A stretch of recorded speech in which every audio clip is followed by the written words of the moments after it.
My name is David Palmer. I was born in September of 1936 in a village called Aldbourne in the west of England. I came on the Queen Mary in February of 1961, growing up in World War II in a small village, and we were not bombed because it was a village, but we had many evacuees from London who were coming to get away from London, two of whom were of African descent. Their father was from Bermuda, and they were friends of mine, and Patrick, the brother, was a very good friend, and we knew each other and stayed friends for a long time.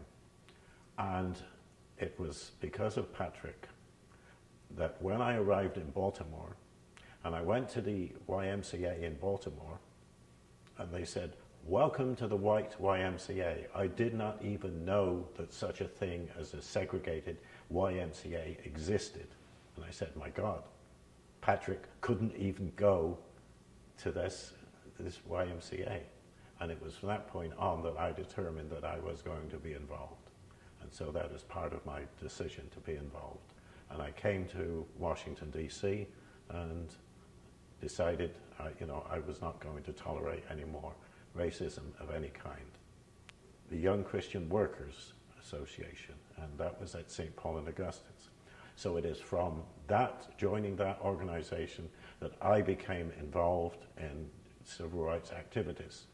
We would go and join with CORE and demonstrate in Bowie, Maryland, where you could not buy a house if you were black. And you would go to a demonstration there, and the opposition would be on one side of the street saying we would be for open housing, and they're standing there and saying 2, 4, 6, 8, we don't want to integrate. So that is part. So I'm involved in demonstrations all over Washington, D.C.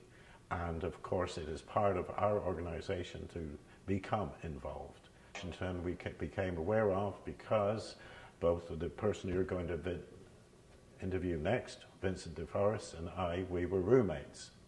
And we were both in the YCW, and we agreed to volunteer to become marshals for the March on Washington under the direction of the Committee of Racial Equality, and Julius Hobson was the local leader leading all the demonstrations in Washington, D.C. So we were then being trained to become marshals to help safeguard the people who were coming for the march. And that is how we started.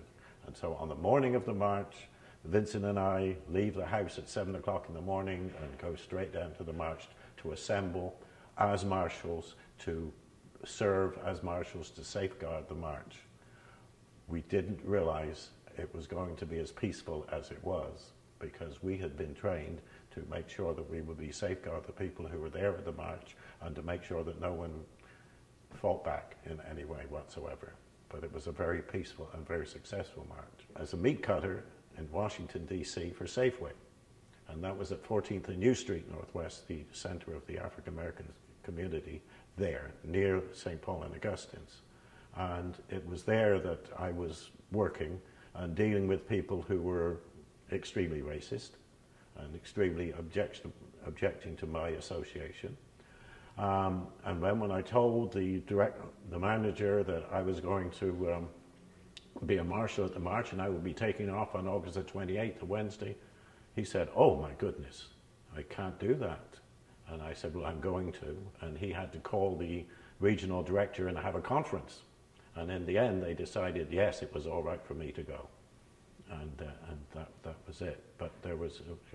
And of course, needless to say, all the associates that I was working with who were white thought it was absolutely amazing and crazy. But they knew my feelings and my activity because I never let them get away with any racist statement at all.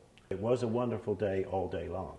And all of the speeches were good, and it was very impressive, and everybody, and the singing and everything, and we sang "We Shall Overcome" continuously all day long. What do you think, you as an individual, your participation on that day represented? I mean, you were not one of the speakers on the stage, but your participation there, what did it say? It said, "This is probably one of the most important days of my life." to participate in something as important as this. You know, I'd participate in a lot of other things, but nothing is as impressive as what I was participating here. It was the most important event. As you look back at August 28th, 1963, and look back at that specific day now, 49 and a half years later, as we're approaching 50th anniversary, what are your thoughts now, having this time to reflect on that day? Well, my thoughts are, from that day, not only for me, and that we have achieved something, because I became involved in that. I went back to college, I got married, and my wife insisted I go back and get married, and my wife is from Haiti in the West Indies, and I got married, and she insisted that I go back to college, and I went to Goddard College in Vermont, and I studied African American history at a master's degree at Howard University. So I was always getting involved, and then of course after